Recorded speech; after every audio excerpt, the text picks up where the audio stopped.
আপনাদের আরেকটা শিক্ষণীয় ভিডিও, সেটা হচ্ছে যে আমরা কবুতরের গায়ে একটা স্প্রে দেই।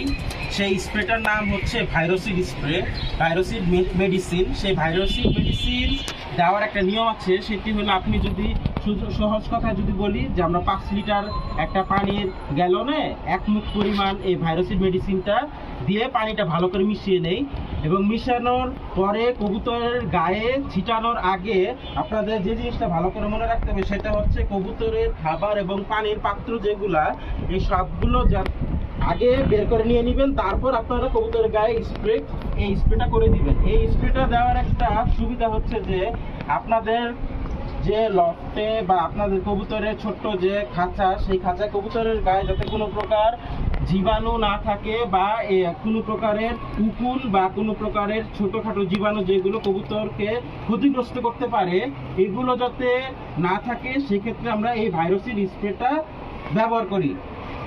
আমার এই 2টি কবুতরের দেখেন গায়ে উকুন হয়েছিল, আল্লাহর রহমতে এখন প্রায় উকুন নেই বললেই চলে। তার একমাত্র সমাধান ছিল এই ভাইরোসিড স্প্রেটা।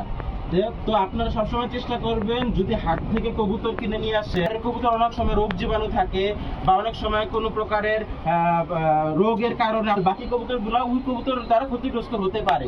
সেক্ষেত্রে আপনারা চেষ্টা করবেন যে কোনোভাবে যাতে লফটের কবুতর কোনো অসুস্থ না হয়, সেক্ষেত্রে আপনারা এই ভাইরোসিড স্প্রেটা আমি যেভাবে দিচ্ছি সেভাবে কবুতরের গায়ে এবং যেই নিচে যে আমরা যে ট্রেটা দিয়ে থাকি, ট্রেতে একটু ছিটিয়ে দিবেন। তাহলে দেখা গেছে কবুতরের গায়ে এবং ট্রেতে কোনো প্রকার রোগ জীবাণু থাকবে না। সেক্ষেত্রে আপনারা একটু সচেতন থাকবেন। এখন আপনারা একটু দেখেন কীভাবে আমি ছিটিয়ে দিচ্ছি, এভাবে আপনারাও ছিটালে কবুতর সুস্থ থাকবে।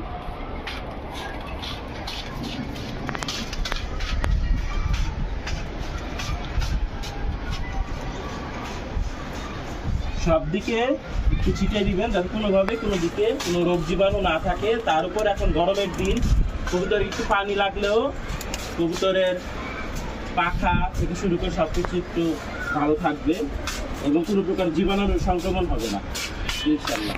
আপনারা এইটা করে দেখতে পারেন।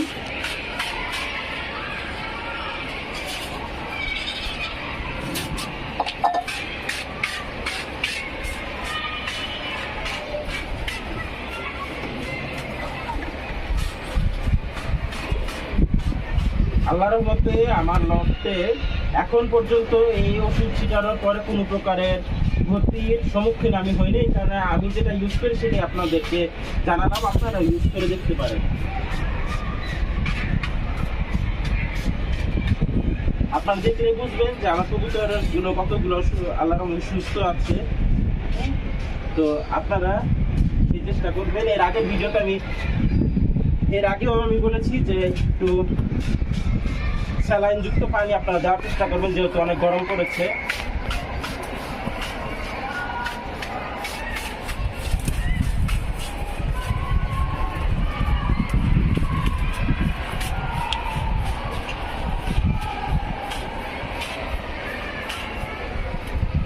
হয়ে গেল।